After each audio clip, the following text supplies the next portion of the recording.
สุดไหม ไม่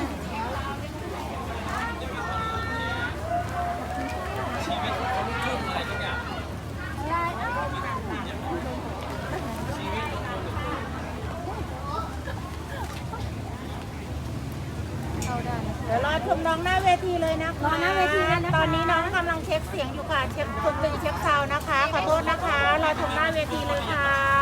ก็เข้ามาในชีวิตของคนทั่วมาเนี่ยมาอยู่หลังน้ำตาล ดูดิ เปี๊ยกถูกหมดเลยตอนสลบแบบมาแล้วก็มันไปเป็นท่อนสุดท้ายมีไรอันเป็นย้อนท่อนแยกอย่างเงี้ยย้อนด้านกลางใช่ไม่ได้ย้อนด้านสุดท้าย